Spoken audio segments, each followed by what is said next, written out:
আল্লাহ পাক রব্বুল আলামিন কোরআনুল কারীমের মধ্যে সূরা লুকমানের নামে, তার নিজের নামে সূরার মধ্যে আল্লাহ পাক লুকমানের কথা বর্ণনা করেছেন। ওয়ালাকাদ আতাইনা লুকমানাল হিকমাতা আনিশকুর লিল্লাহ ওয়া মান ইয়াশকুর ফাইন্নামা ইয়াশকুরু লিনাফসিহি ওয়া মান কাফারা ফাইন্নাল্লাহা গনিয়্যুন হামিদ। আল্লাহ পাক বলেন, ওয়ালাকাদ আতাইনা লুকমানাল হিকমাতা, আমি আল্লাহ পাক লোকমানকে হিকমত দিয়েছি, লোকমানকে জ্ঞান দিয়েছি, যেই জ্ঞানের কারণে লোকমান জ্ঞান পাওয়ার পরে অহংকার করে নাই। লোকমান জ্ঞান পাওয়ার পরে তিনি বলেছেন আনিশকুরু লিল্লাহ, আল্লাহর শুকরিয়া। জোরে বলি সুবহানাল্লাহ। জ্ঞান পাওয়ার পরে শুকরিয়া আদায় করতে হবে কার? আল্লাহর। জ্ঞান পাওয়ার পরে অহংকার করা যাবে না, মানুষকে ছোট করা যাবে না। যাবে কি? যদি এই পৃথিবীতে জ্ঞান পাওয়ার পরে কেউ যদি অহংকার করে, আল্লাহ পাক তাকে শয়তান বানিয়ে দিয়েছে। আর যেই ব্যক্তি জ্ঞান পাওয়ার পরে আল্লাহ শুকরগুজার করেছে, শুকরিয়া আদায় করেছে, আল্লাহ পাক ওই পৃথিবীতে তার সম্মান মর্যাদা আরো বাড়িয়ে দিয়েছে। ঠিক কিনা বলেন? আল্লাহ সম্মান বাড়ায় নাই? শয়তান জ্ঞান পাওয়ার পরে অহংকার করলো। জোরে বলেন, কি করলো? অহংকার করলো। আল্লাহ বলেন আনতা তাকাব্বারু ফিহা, শয়তান এখান থেকে বের হয়ে যা, দূর হয়ে যা। কোন অহংকারী জায়গা আমি আল্লাহর জান্নাতের মধ্যে হবে না। সুবহানাল্লাহ বলবেন না? শয়তান জ্ঞান পাওয়ার পরে অহংকার করেছে, আল্লাহ পাক তাকে ধমক দিয়ে জান্নাত থেকে বের করে দিয়েছে। ও সারাটা জীবনই শয়তানি করবে। ঠিক কিনা বলেন? আর যাদেরকে আল্লাহ পাক এই পৃথিবীতে জ্ঞান দিয়েছেন, প্রত্যেকটি নবী এবং রাসূলকে আল্লাহ পাক তার ওলিদেরকে, আলেম বান্দাদেরকে, তারা প্রত্যেকেই শুকরগুজার করেছে। কার?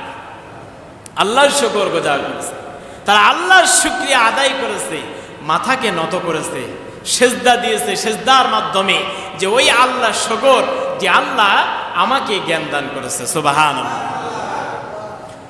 হযরতে লুকমানে হাকিম তিনি শুকর আদায় করলেন। আবুসিনিয়ায় একজন মনিবের বাড়িতে রাখালের কাজ করতেন, ছাগিগুলা চড়াইতেন, বকরিগুলা চড়াইতেন। লোকমান একজন কালো মানুষ, ঠোঁট দেখতে ভালো না, চেহারা দেখতে ভালো না, রাখালের মতো মনিবের বাড়িতে কাজ করে, মনিবের বাড়িতে কাজ করে খায়। আবার যখন ছাগলগুলা বকরিগুলা মাঠে নেওয়ার সময় হয়, তখন তিনি মাটি নিয়ে যান একটা লাঠি হাতে, কারণ রাখালের তো লাঠি হাতে থাকে। ঠিক কিনা বলেন? হযরতে লুকমানে হাকিম লাঠি নিয়ে ছাগিগুলা যখন চরাটে মাঠের মধ্যে যখন চলে যায়, লুকমানে হাকিম ছাগলগুলাকে চরাইতে দিয়ে বসে বসে লুকমানে হাকিম জিকির করে। কার? জোরে বলেন কার? কারণ ইলেম পেয়েছে, ইলেম যদি আমল যদি না করে, এই ইলেমের কিন্তু কোনো দাম নাই। আছে কি? জোরে বলেন। কোনো দাম নাই। আপনি ইলেমের যত চর্চা করবেন, ইলেমের প্রতি যত আপনি আমল করবেন, আল্লাহ পাক আপনার আমলকে আরো বাড়ায়া দেবে। কিন্তু আপনি ইলেম পেয়েছেন, আমল করেন নাই, আপনার ওই ইলেমের দাম আল্লাহর কাছে 4 পয়সারও দাম নাই। ঠিক কিনা বলেন? দাম আছে? কোনো দাম নেই। হযরতে লুকমানে হাকিম তিনি যে ইলম পেয়েছেন, আল্লাহ পাক তাকে যে ইলম দিয়েছে, জ্ঞান দিয়েছে, ছাগিগুলা যখন চড়াই বসে বসে আল্লাহ জিকির করে, আল্লাহর তাসবিহ পড়ে, আল্লাহর শুকর আদায় করে। সন্ধ্যা যখন হয়ে যায়, ছাগিগুলা মনিবের বাড়িতে জমা দিয়ে একটা বটগাছের নিচে গিয়ে যখন হযরতে লুকমানে হাকিম বসে থাকি, তখন মানুষেরা এইভাবে এসে বসে থাকে লুকমানে হাকিমের সামনে। কারণ লুকমানে হাকিমকে আল্লাহ পাক যে জ্ঞান দিয়েছে, লুকমানে হাকিমের মুখ থেকে এই জ্ঞানগুলা মানুষেরা শুনতে চায়। সুবহানাল্লাহ। হযরতে লুকমানে হাকিমকে আল্লাহ পাক কেমন জ্ঞান দিয়েছিলেন একটু লক্ষ্য করেন, একটু তাকান। হযরতে লুকমানে হাকিম রাস্তা দিয়ে যখন হেঁটে যেত, রাস্তা দিয়ে যখন চলাফেরা করত, গাছ তখন লোকমানে হাকিমকে ডাক দিয়ে বলতো, লোকমান, আমি অমুক গাছ অমুক অসুখের কাজ করি, সুতরাং ওরে লোকমানে হাকিম আমাকে নিয়ে সেই কাজে লাগাও। সুবহানাল্লাহ। কেমন জ্ঞানী মানুষ হলে, কেমন জ্ঞানী বান্দা হলে গাছ ডাক দিয়ে বলে, লোকমান, আমি এই গাছ এই রোগের ঔষধ, আমাকে নিয়ে কাজ করো। সুবহানাল্লাহ বলবেন না?